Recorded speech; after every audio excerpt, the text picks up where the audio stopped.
Hello Zimbabwe Magadi, welcome to Zim Reality ITV panapa patinotaura nyaya dzakasiyana-siyana dzinenge dzichiitika mativi mana ose enyika yeZimbabwe. Patinoya nedzidziso dzakasiyana-siyana dzinoita kuti vanhu vagare vane information, vanhu vagare vane rutesve kana kuti ruzivo pazvinhu zvinenge zvichiitika kuti tichisangana nazvo mazuva ese day to day. Tofanira kuti tiziva zviri kusangana nazvo kuti zvinokumbofamba sei, zvinoreva chii. Ndine 3 nyaya dzandinotaura naApostle Monalita. Yekutanga yachida kuti tinzwisise kuti chiprofita chakambokosherei, chiprofita chinobatsirei kana chinge chisina kundiso.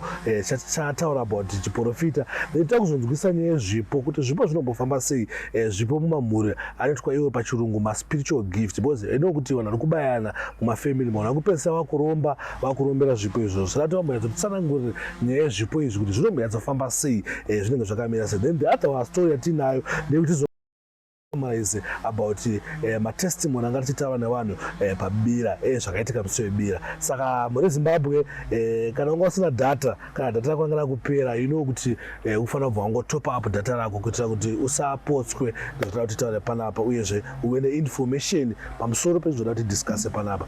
Apostle Monalita, munofara here? Aiwa, ndiri pangu kuti Jesu makadii. Haisi, tinofana nemakurukota egore dzva. Aiwa, takapinda nenyasha. Takapinda. Ende ndine nyaya yanda kutaura panapa pamberi pekamera satapinda hedu panyaya dzese. Makanipromisa Christmas box. Ende ndaona ndaramba ndichitaura nyaya Christmas box yangu kuseri kwekamera. Ndizive, but Christmas box yangu haisati. Iripo. Haisati yauya ndikuziva. Ende chikwereti mhosva inongopera nokuripwa. But for now, ndine nyaya yandinayo Apostle ati munzwisise. You know, tinonzwa zvosangana nazvo every day. On the DJ Sparks ndaona might accident pana Harare Drive. Then ndo vanazongoita accident ya pana Harare Drive. Saka chiprofita chinenge chaitwa. Asi chiprofita chachina zvachabatsira. Saka ati mbotitsanangurira about chiprofita kuti ngati chiprofita bo zvoitika kwese kwese. Maybe ngati kuchechi kuti chiprofita here kata kuchiwana ndinozidzisanganisa ngudzo kana kunzi matare anotaurwa matare kunzi taona zvakadai zvaitika DJ Sparks, asi zvozongoitika zvinhu zvazvo kana una makweshera unozongokwesherwa futi. Saka dakunyatso mumbwenzo tsanangurira about chiprofita izvi zviri necessary here, zvimwe zviprofita zvati tichinzwa zvinomboyatsofamba sei?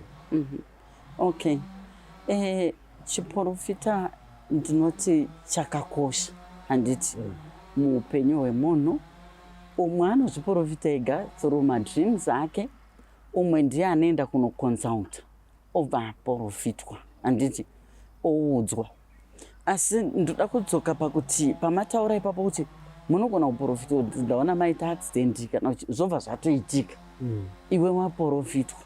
Pane zvinhu tu DJ Sparks, pawaprofitwa iwewe, handiti pane here zvataurwa kana kuti pane here minamato yawabatirwa asi bva zvatoitika, iwe wanzi takukuitirai minamato iyi nekuti taona accident, handiti saka takukuitirai minamato iyi kuti tivhare, kana kuti wangoudzwa but hapana chaitwa, handiti saka pane pamwe pakuti wapiwa chiprofita, handiti wobva wanzi takutokuitirai minamato izvozvizvi wokuti tivhare accident, mweya weaccident wataona but utozitongoona watoita accident iyi.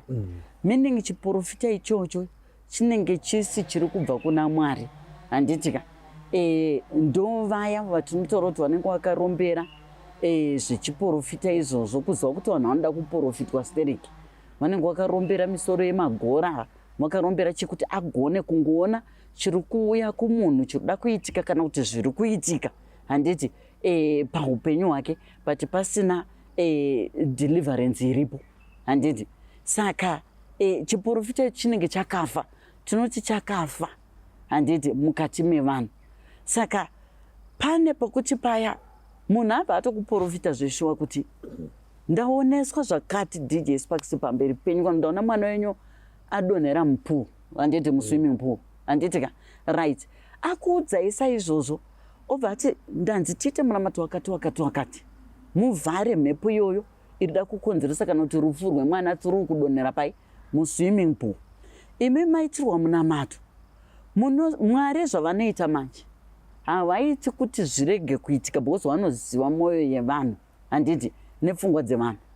Pane kanozongoitika kakuti mutori nemwana kana kuti muri padhuze mutonoti mwana anga atodi zvokuti dai ndangandisipo ingadai anga adonhera pai muswimming pool. Handiti panotoita munhu anenge aripo chete padhuze anobva arescue chi mwana iyeye nokuti pakaitwa munamato wacho wekuvhara. Handiti but kana waudzwa then chinhu choitika, meaning munhu yeye chiprofita chake hachina kuchena nekuti Mwari chinhu chavaona chinosanwa kuvharwa. Handiti kana chakaipa chakanaka ngachizadzikiswe. Handiti waudzwa unzi ndatoona pa3 months ndaona iwe upenyu hwenyu hwatodai. Kana vari Mwari vari kutaura ngazvibva zvanoitesa izvozvo. Handiti but ukazona 3 months dzedze pamwe wakutoshayikana nemari yemavegetables chaiwo pa3 months dzowanzi baba ndaona zvinhu zvenyu kana kuti amai ndaona zvinhu zvenyu ipapo ndaona mari ndaona zvakati ndaona zvakati but iwe pa3 months dzedze ndoporutoshayikana dhona rekukwira kombi. Ibva waziva kuti changa chiri chiprofita chisina kujeka chisina kubva kuna Mwari. Waona izvozvo but pamwe pane zvipingaidzo zvemhepo. Handiti dzitoripo dzoda kunzi dzisudurudzo kuti munhu anogamuchidzane nemablessings ake. Handiti pa3 months idzodzo. Alright, I think wapo ndiyatsopanzwisisa because I think tinoita futi problem inoitika ndeyekuti unoona kuti ndaona maita accident pana hard drive. Handiti ndobva ndaregedza kuiita pamwe muna mato atobatwa zveshuwa but still pfungwa dzemunhu dzotanga kuti ngatinyepa kuti ndoita accident hapana pana hard drive tangopfuura handimukuona. So pamazotsanangura tizone pane zvimwe zvinotomboitika zvinongokurimainda kuti zveshuwa dai pasina minamato yabatwa dai paine zvaitika asi hapana kesi yekuti zvinongovharwa minamato inongovharwa. Zvimwe zvinogona kuvhara DJ Sparks zvokutoti hautosanganidzani nazvo. Handiti but zvaakudowo munhu ane kutenda mazviri. Handiti kuti munamato asi inini hangu chandinonyanya kuziva Mwari wane kasaini kamanoda chete kuzongokuratidza kuti munamato wakaita sei wakabatwa. Handiti ndombopa example yangu inini ndaikonongoti pandasvika pane a minister of God. Handiti aitobata kuti imimi maisirwa miko yaaccident. Handiti kana zvichibvira chimbomirai kufamba nemota. Handiti yenyu. Handiti muri kuzwana wadaro futi saka unenge uchinamata uchipiwa minamato uchipiwa minamato but saini ndakazoiona ndisitori mumota mangu macho. Handiti but takapotsa tasviko munoona zvokutosvikuruhwa nepakati kwanandakagara. Handiti muri kuzwana but munhu wandakanga ndiri mota yakakwanisa kunzvenga kuswevha. Handiti kuti mota yenge itori kombi yaida kutosvikurova nepandanga ndakagara asi ndakabva ndati ndikati Mwari kudzwai ndinokutendai Mwari nemiwadzimu wangu makanga magara mazviona. Handiti pane zvimwe zvinhu zvokuti Mwari vanokuonesa but vanochikuratidza kuti wakabatirwa zvechokwadi munamato yakabatwa. Handiti munozona yakavharwa chikamu ichocho. Handiti saka pane kasaini pane zvimwe zvokuti haugoni kuzombosanganidzana nazvo. Handiti but munamato watobatwa asi inini chinje ndinoziva Mwari vane saini chete yavanotokuratidza kuti zveshuwa ndandakaisirwa miko yekuti ndiparare kana kuti neaccident. Alright. Apostle, hapana ile situation yekuti ndada kutaura chiko point yangu ndingatsogona ndika-express chiti chiko hapana ile situation yekuti pane zvinhu zvogona kuitika ndika potoprofitwa handitika zvoregedza kuitika handika kana kuti panoprofitwa chinhu chichida kuitika porwa munamato. I think ndouya ndakagona tsika porwa munamato asi still kuzongoitika ari munhu waMwari kati matoona zveshuwa kuti ano pane Sparks agona kurwara musi wemande matorwa munamato then ndobva ndangorwara still musi wemande asi muri munhu waMwari chaiye. Right. Ipapo pane zvinhu tu DJ Sparks zvine zviri zvechokwadi chaizvo zvisina kuti kana chiprofita chiya chakabhenda kana kuti ndechekurombera. Chiprofita zvechokwadi chiri kutoburuka kubva kuna Mwari.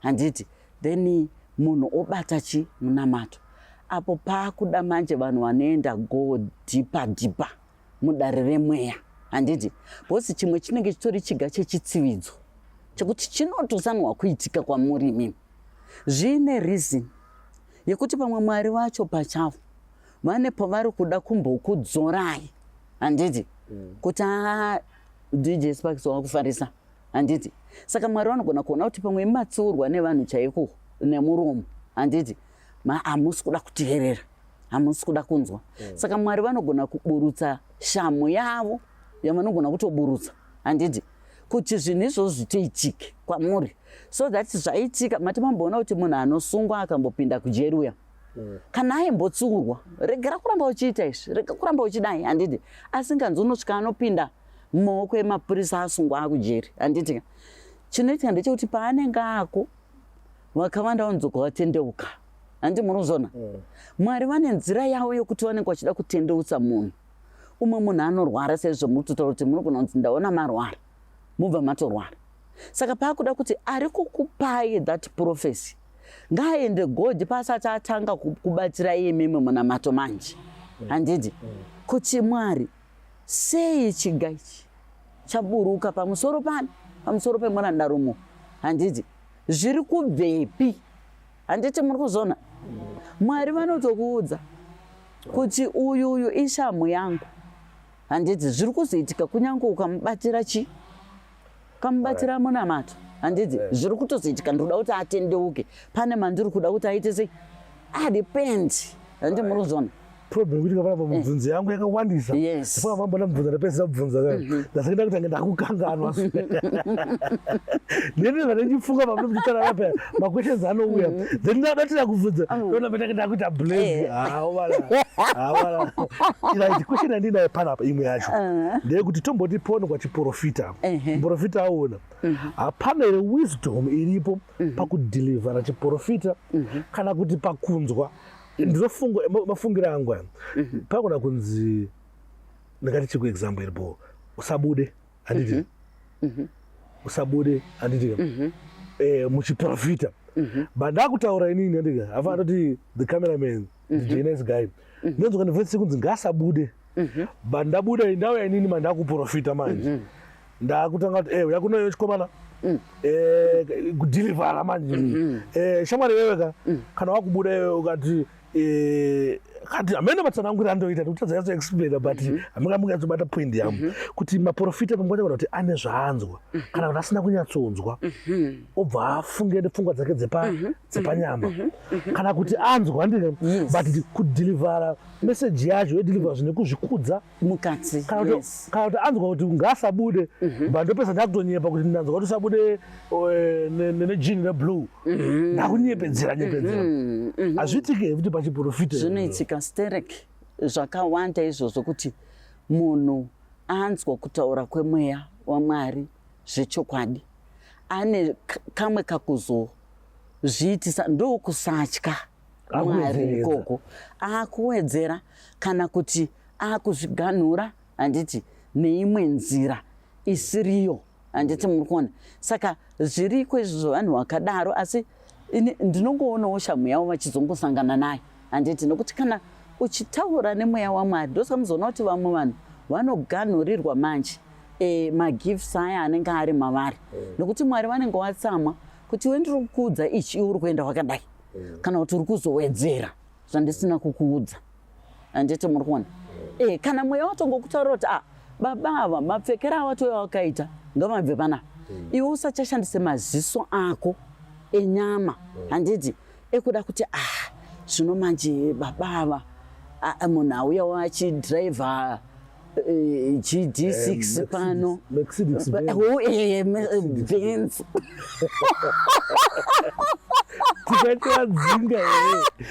ngachavadzinga here appearance yavo handi munozoona ipapo ndo panokanganisa vanhu vakawanda kuti mweya waMwari utomuudza kuti izvi handisi kuzvida handiti iweyo ndopochati ndingadzingewo here DJ Sparks shuwa munhu auya achidhiraivha Benzi munhu auya you see things like that hazvidikwi kune vamwe vanhu vanonyara tinozviona chekuti angotsiure munhu anenge auya akapfeka zvinhu zvisina kumira zvakanaka kuti ayo hazvisi kudikwa handi muruzona mweya waMwari nekuti iwewe kana uchiita basa iri kunze kwokuti kana wakaromberako ndipo unokwanisa kungokumba zvese mamwe maprofesa atinawo mazuva anogona kunzwawo one voice then 13 mavoice zvaakuedza mawedzi aiwanzwa one word but 13 mawedzi saakuita akewo bozi chiprofita chinofanira bozi ndakazvitarisa zvangu handida ngujaja bozi handizive but unotoona kuti chiprofita matauro achakuita kuti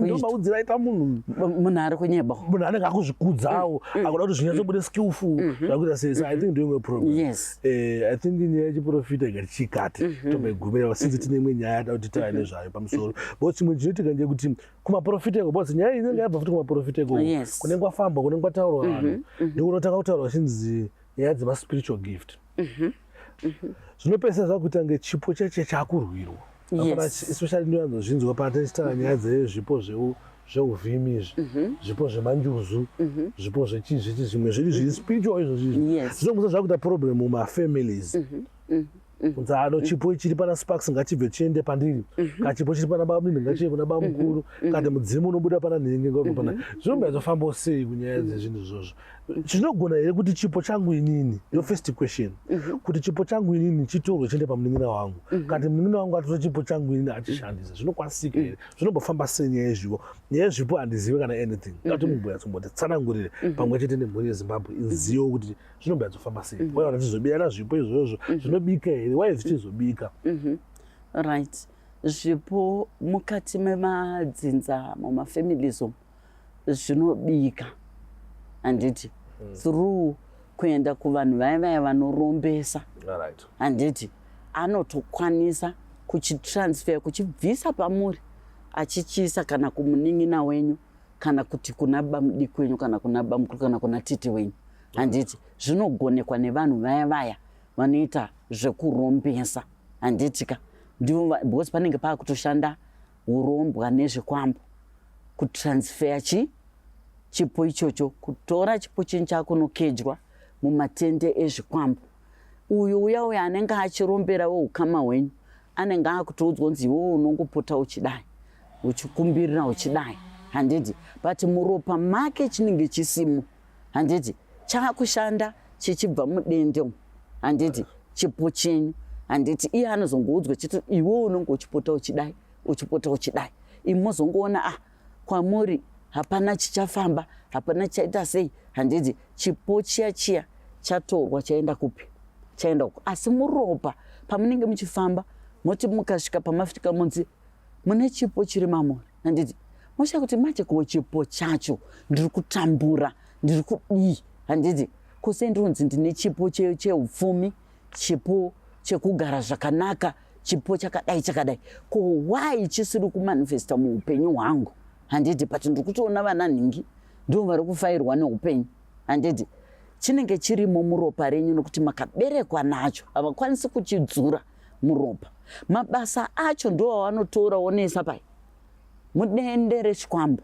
handiti chakushanda chichibva ikoko chichishandira uya anochirombera nomafambira zvito yes right asi chipo zvimwe zvipo zviri spiritual ndozviri kwanisa kudaro ko zvipo zvisizi spiritual zvakaita sezvebhora zvekuimba zvinotorekawo here kana kuti hazvitoreki izvozvo kuimba bhora it's a spiritual gift handiti mukada kutarisa vanhu vanoimba kana kuti vanotamba bhora handitika mubvunzei history yake anototora sekuru vangu inini vaitamba bhora stereki handiti vanoimba unotonzwa chitotaura inene gogo vangu sekuru vangu mai vangu chichi baba vangu handiti saka zvinhu zvitori spiritual zviya handiti hachisi chinhu chekuti ndosaka muchiona kuti vazhinji vanotamba bhora vanofamba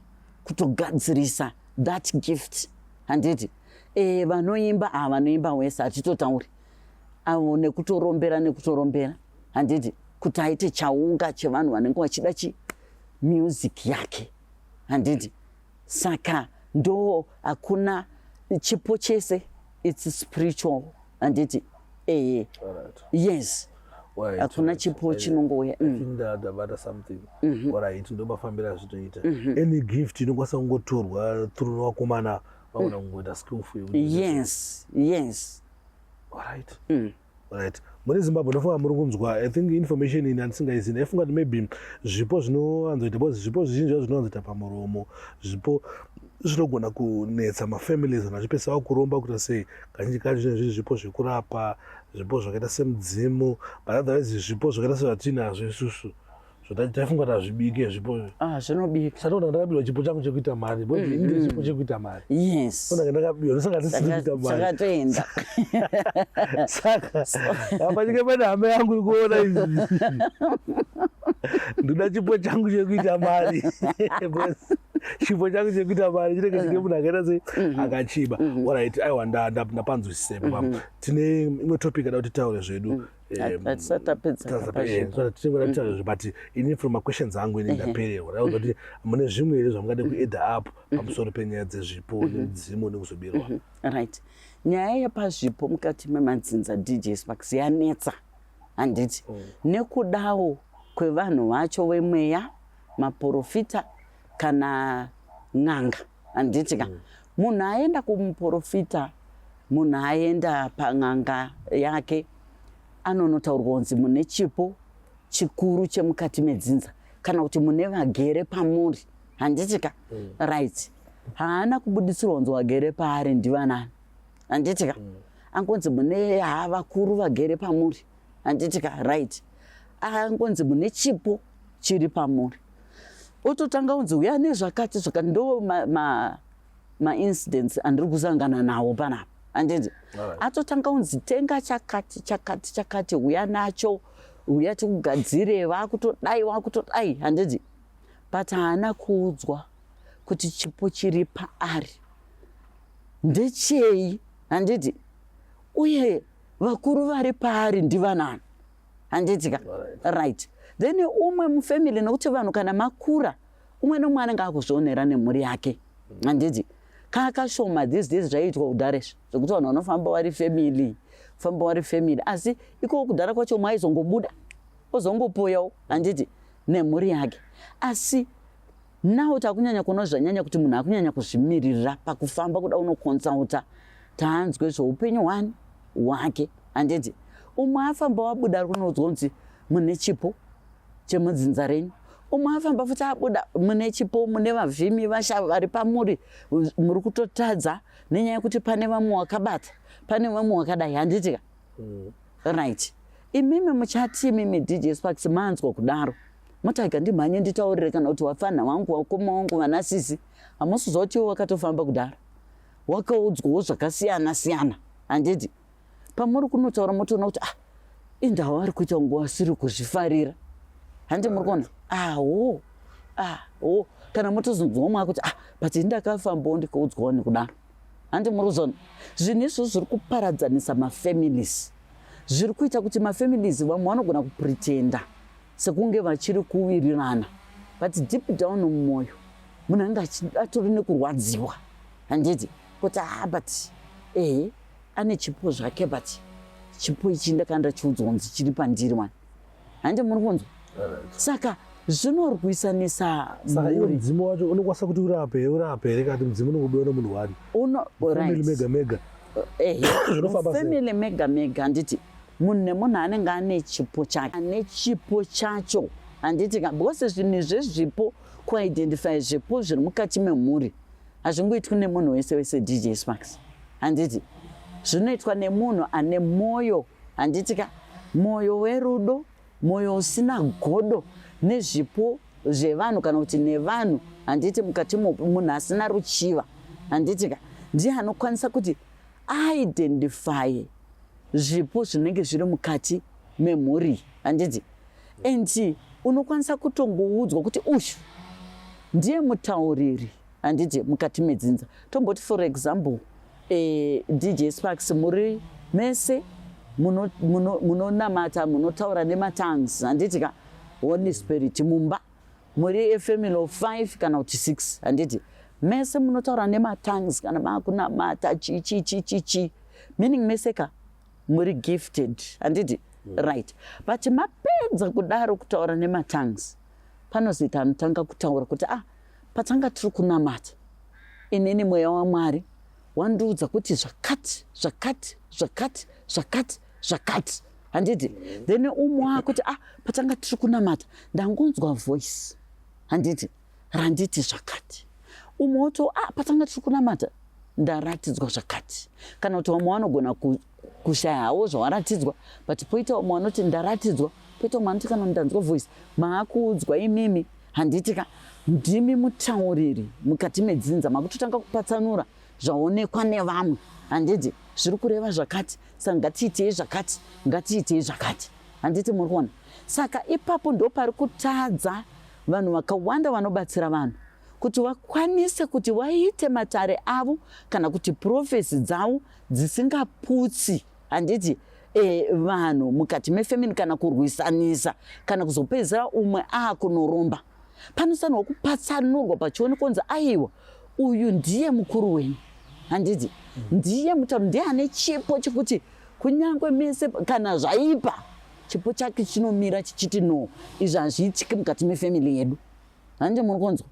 Saka ndo pacho pari kutadza kwaidentifaiwa ipapo. Umwe anogona kuita chipo chake chingori cheuvhimi ushawi chete, chisina kana kuti urapi mukati, chisina chiprofita mukati, but achirota handiti muri kuona, nokuti hakuna muvhimi mushawika asingaroti, nekuti pouri kuda kuenda kunovhima iwewe unosanwa kuchenjedzwa handiti kuti kouri kuenda uku kwakamira sei, kouri kuenda uku uri kunodzoka unei handiti muri kuona.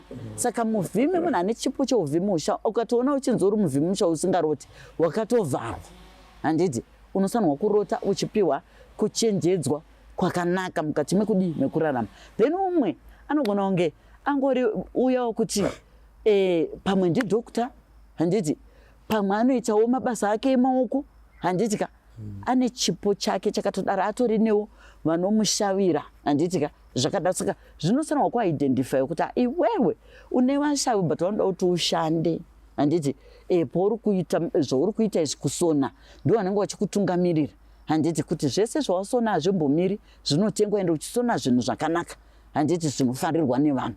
Saka zvipo zvinoda kuita sei kupatsanurwa mukati iwoni chipo chekuimba handiti unotungamirirwawo nevaimba vedzinza redu vanokutungamirira handiti zvakadaro, munhu akutogadzirwa chipo chake handiti muri kuona. Saka izvozvo I think vanhu vanobatsira vanhu wakakwanisa ngavasamhanye kutengesa vanhu DJ Sparks ndanetai nevanhu vokuti akamhanya kutengeswa murwi wemachira amhanya kunogadziriswa chipo chisitomboripo futi handiti chipo ichocho chaanenge atengeswa machira wotozoti aiwa chipo chinofambidzana nemachira here. Pane zvipo zvinotofambidzana nemachira white, royal blue, inyaya yekuti vanenge vachibata mauri kana dzingave ngirozi chaiko dzaMwari handiti macolors handiti adzaitofarirawo kana yange iri white kana blue handiti unotoona wakutoroteswa, unosanwa kuroteswa kwete kuudzwa nemunhu. Ndozvo ndinorambira vanhu vakawanda kuti usaudzwe zvinhu zvese izvi nemunhu aenda kunokubatsira kuti tenga zvakati handiti rota wega iwewe ndokuti uzive chi. Saka vamwe kazhinji kacho DJ Sparks vanongohwanda zvavo nekuzotenga chi ari madress kana kuti masutu akadaro emakanaziwayo, but zvinotodikwa zvakakosha. Yes.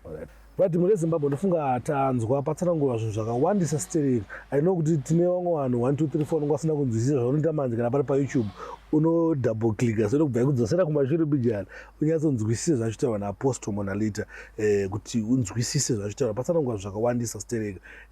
Apostle Monalita satapinda edo pane matestimony anga nchitaura nasikana nambotana namukoma anga chitaura nawo vatsanangura zvakazinga zvakuitwa zvakuitika mupenyu hwavo mushure mekunge bira rapera kuitika. But before satapinda panyaya iyoyo dakuti mbudzi because ndima anofollowa nyaya dzakawanda tine tsvimbo dzimwe dzatinotsvaga dzimwe tsvimbo dzenyika dzekunzi tsvimbo iri kupi aingangodari iyo tinayo panapa nevanangoitakura navanaenda nayo because pane mumwe vanhu akabva kuita interview yake achiti tsvimbo yake haasi kuiona kunzi yakatorwa nani But kwa tsvimbo yandakamboiona hangu before, but it's different from me. But iona ngeriyo ichinja ndichaziye. Timbotsanangura tsvimbo iyi zvakamira sei? Kana kuti topic another day. Aiwa tsvimbo yangu hatisiyani nayo. Itsvimbo yeupenyu. It's a topic for another day. Yeah. But obviously akuzoyazonzwa nezvezvimbo. For now itoda kuboisiya here. Nezvezvimbo because ini ndakaona pabira. Pabira ichiita basa. Ichiita zvayaita. Ichiita basa. Saka ndati ndingati ndaiona futi kechitutu regedza kuti ane zvayo. But still I think inodo episode yayo. Tonotsimbotsanangurirwa kunzi why is it for why yakadai maybe. Muri Zimbabwe ndofuna manzwa kuti hanzi is a topic for another day. Tozoitaura tozodiscussa pamusoro payo. Ndona ndamboda kuibata zvangu kuti tinzwe nezvayo but hanzi it's a topic for another day. Apostle ndaita nemwanasikana ngaita kuti after bira wozimswe bira pane pakatanga akamanifesta pakatanga kuzi chipo changu chokushandiswa so zvakatambotara zvechipo kuti zvipo zvinoshandisika but ndazotaura naye achitaurawo kuti pane machanges akuitika anga asingazivi hama dzake musikana but now hama dzake vana vamukubudini wake kuamerica vakatombata ato in the process yekuti anga achiita zvechikoro mungataura kuti chii kana mungaedu apo kuti chii kana mungaudzwa kuti chii mune Zimbabwe pamusoro penyaya. Right, ndongoda kutaura kuti uroyo huriko, urombwa huriko, kune vanhu vamunotoona vachifamba muchifunga kuti vari kushanda asi vanenge vachishandisa vamwe vanhu. Shandisa hama dzavo dzichitambudzika. Mwana uyu anga asvika panguva yekuti akanga achida kutokomita suicide. Vabereki vake vakafa, vakaberekwa navo vakafa. Ndingati wemufamily yababa vake vanga vapera kufa. Asi zvinhu zvawakatozongoziva kuti pane hama yaumwe chete akajoina satanism nekuda kupfuma. Ari munhu wechikadzi anditi munhu wechidiki zvokuti munoramba DJ Sparks zera racho. Saka mwana anoti munhu aita sekuti anomuda stereki achiita sekuti haadi kumushaya kumba kwake asingatozivi kuti chipo chiri kutoenda handiti. So mwana uyu akazosunungurwa pabira ndobva makamuripo kamanifesta achitaura zvese akatotaura. Ndosaka takaona kuti hazviiti kuti mubuditse vhidhiyo racho nokuti aibva atotaura mazita achitaura mazita evanhu vaimushandisa. Saka nevanhu vakapedza hama mukati medzinza rake. Iye mwana uyu akatongochengetedzwa nekudawo kwezviri maari, chipo chiri maari ndo chakanyanya kumuprotectawo pa that death spirit anditi yakapedza hama dzake. Saka tingati apa chipo chake chadzoka here. Chipo chake chatodzoka nekuti atoone matestimony akati one day ndofunga ataura kuti mwana wandakazotsvagira kuti mugrupu muWhatsApp group redu tawano munhu awane family handiti mwana akaenda kuchikoro anga achidawo zvekuti aende kuuniversity but ndinotenda Mwari mama wakamutora handiti through mugroup muWhatsApp group mandandaisa message kuti awane munhu anokurumidza kunge anaye afilowo kuti ndine family. And after bira bamudiki wake and vatori bamudiki wekune imwe family wozi kwababa wake kwakapera kufa. So aingovanzwa achikura kuti kuna bamudiki wari kuAmerica but wanga asinga papasina communication but wakangomutsvaga kuFacebook wakutomuwana ndobva watanga kutotaura naye wakambotomubvunza kuti wakadzidza kusvika papi. Iye akataura zvese akati ndakangoita diploma wozi akaita diploma rake ameno remasainzi what panast. So ndopo wakati saka uda kuita akati nini ndoda kuenda mberi nechikoro ndoda kuenda kuuniversity. saka vakatomugadzirisira zvese ari kutobuda kuenda kunze kwenyika next week kuuniversity.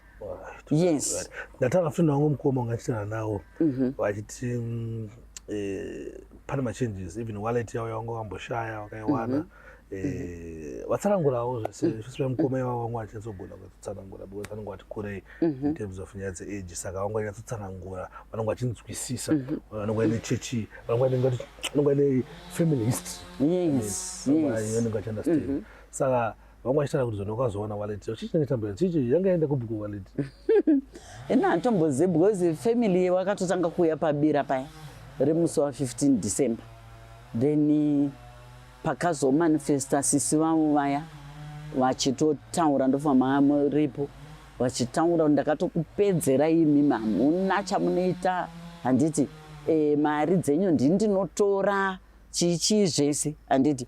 So I think mhepo yacho neyo zvikwambo izvozvo ndo zvaitongoshanda, handiti, kuparadzira pfuma through kubirwa through zvakasiyana siyana. Saka ndakazotongoona vakutofona vachiti pane wallet yataitotsvaga yanga ine mari but tichiishaya kwenguva yakareba, ndakazongotoiona wabva kuno kubira.